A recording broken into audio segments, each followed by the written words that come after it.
Good day and welcome to the fourth installment of our Professional Skills 2 lectures. We are talking today about applying emotional intelligence, and what emotional intelligence is the counterpart of IQ, and they shouldn't be confused with one another. It's often called EQ, emotional quotient, and it focuses on the awareness of the self as well as the awareness of others. So it comprises of self-awareness, but also knowing how others are feeling and why they behave because of that. And this includes emotional management and interpersonal skills, which are the focus of professional skills too. So please take a moment to pause this video and complete the self-assessment exercises on page 62. The skill concepts of emotional intelligence are the ability to monitor one's own and other feelings and emotions, and to use this information to guide your behavior. It's really important. Not only is it important to know what you are feeling and to know what others are feeling from the cues that you get from their body language, from the words that they say. It's not only important to know those things, but it's really important to use this information to guide your behavior. And we've discussed before that it's really important to have technical skills in any job, but it's almost more important to apply emotional intelligence skills in every single situation you get into. So you might have this really amazing idea for a new type of radio show, but if you can't put those ideas into words, it's never going to get off the ground. If you can never ever work with anyone else, it's also gonna be a problem for you to begin.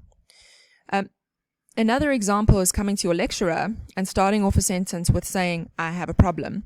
A sentence like this really does indicate a lack of emotional intelligence. And the reason for this is because we all have problems and your lecturer can't help you with all of them. So you need to be specific and proactive when you are communicating. You need to communicate fully, and you need to communicate accurately.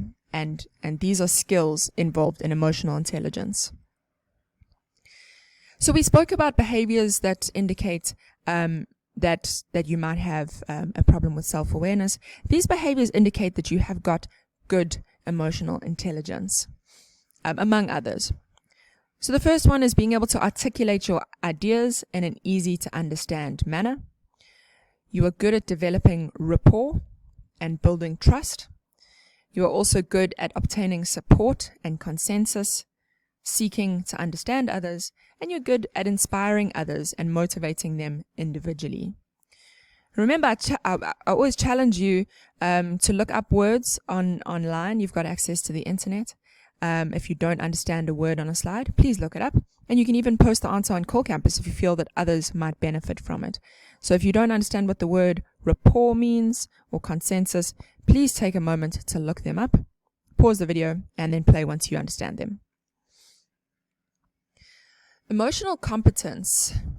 All right, so emotional intelligence is anchored by 4 cognitive or thought-based components. The first is the capacity to perceive emotions.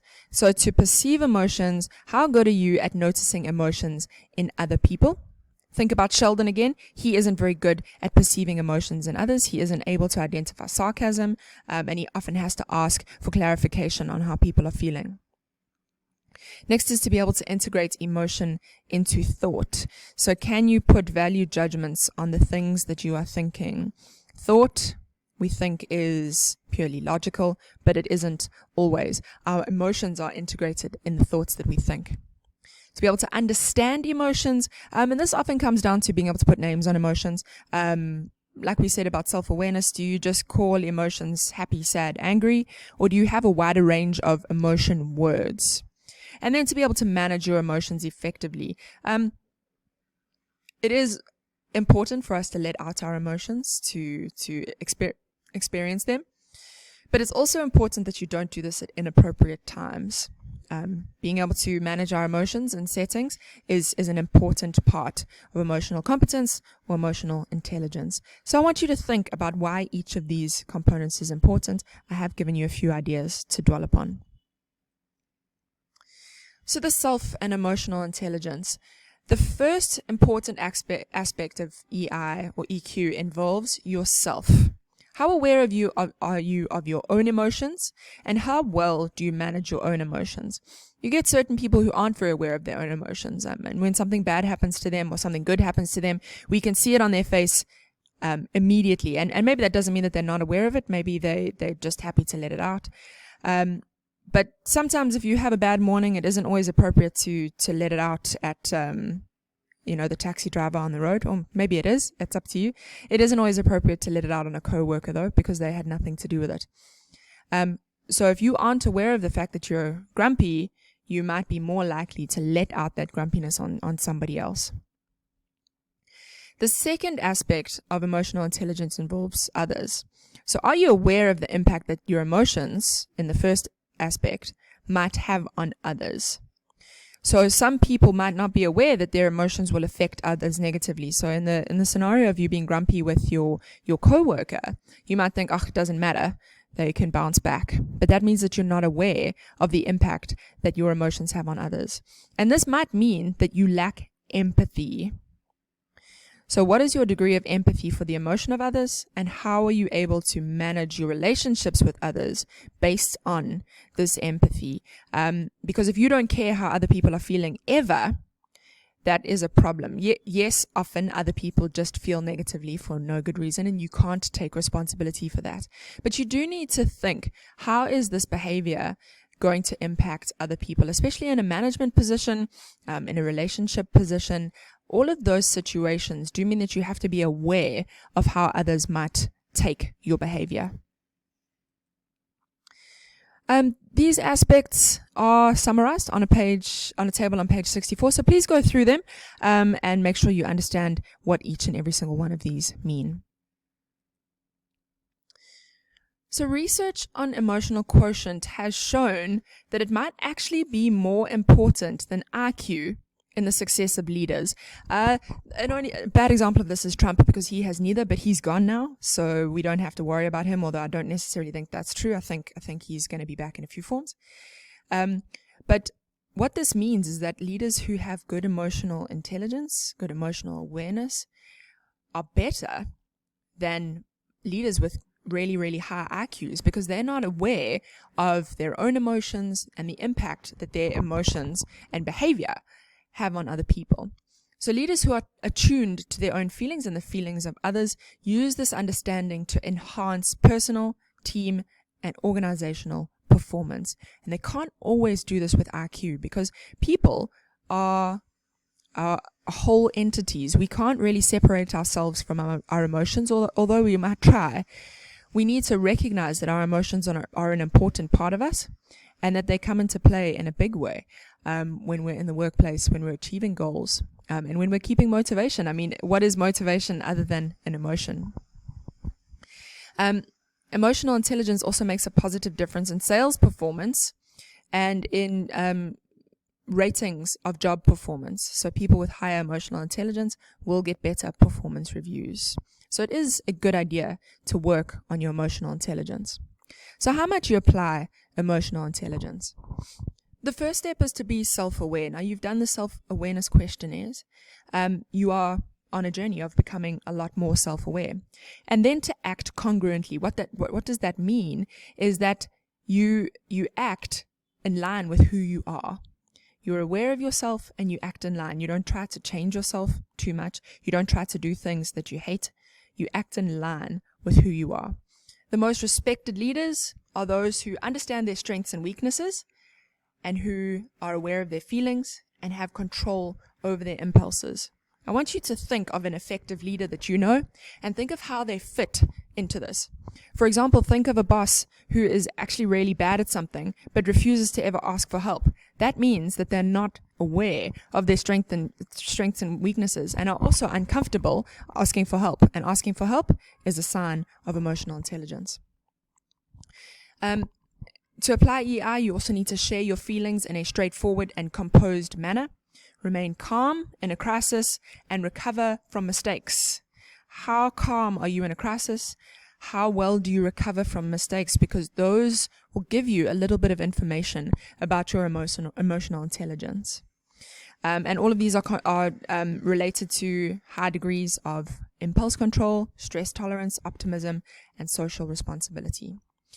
And then to treat others with compassion, sensitivity, and kindness, that's a really good marker of emotional intelligence. Because how does it make you feel when you're treated with the opposite? When people don't try to understand your situation, when they're insensitive towards you and mean, that doesn't make you feel heard and seen and understood, which will mean that you don't really want to work for those kinds of people. So putting yourself in a position of leadership, you want to try and treat others with compassion, sensitivity, and kindness.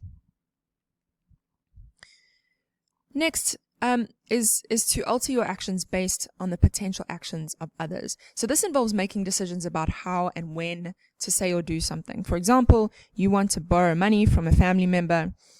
They answer the phone and you find out that they've had a really terrible day at work and they are really upset and they're just in a really, really bad mood. Is that a good idea to ask them that you want to borrow money from them?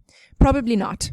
So changing your behavior based on how others are feeling in the moment is also a good way of applying emotional intelligence.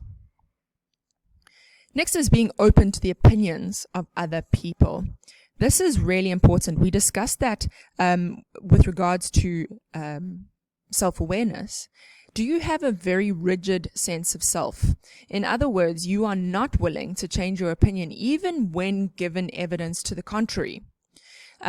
And a lot of these are where terrible traits like racism and sexism comes from. People are believing something that they heard ages ago that has no evidence.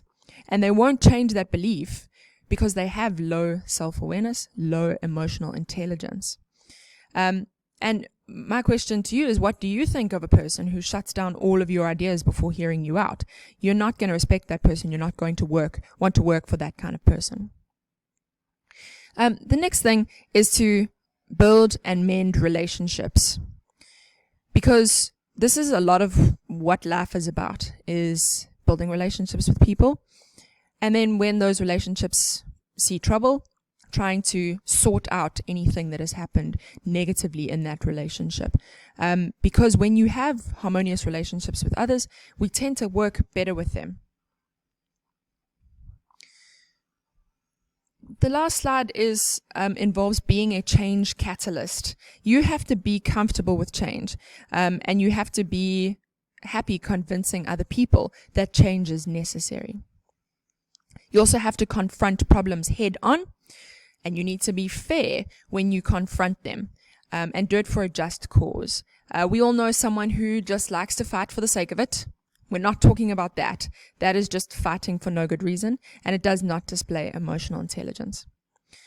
Also, you need to maintain a balance between personal and work life.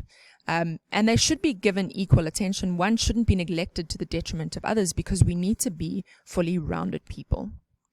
I'd just like you to take the opportunity to pause the slide so that you can complete the concept quiz on page 68.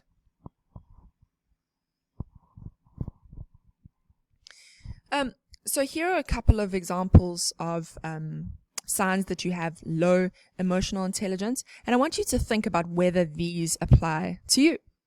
So first of all, you're easily stressed and irritated. Second, you treat people unfairly. Third, you're wrapped up in your own world. Fourth, you're overconfident. Fifth, you fear change. Sixth, you take failure really badly. Seventh, you often fight with people. Eighth, you interrupt and don't listen. Ninth, you're quick to find and blame faults in others. And 10, your relationships often break down. And I know you paused on the last slide, but just take a moment to pause the slide again and think, do any of these apply to you, and how could you go about fixing those? So in the last lesson, we looked at self-management. I want you to try and think of an example when you were able to manage yourself recently. And if you can't find an example, think about a time when you failed to self-manage recently. How could you have improved upon this? This is the act of reflection. In the next class, we're going to discuss your experiential learning, a really important process in your diploma at BMH. Thanks for coming, everyone. See you next time.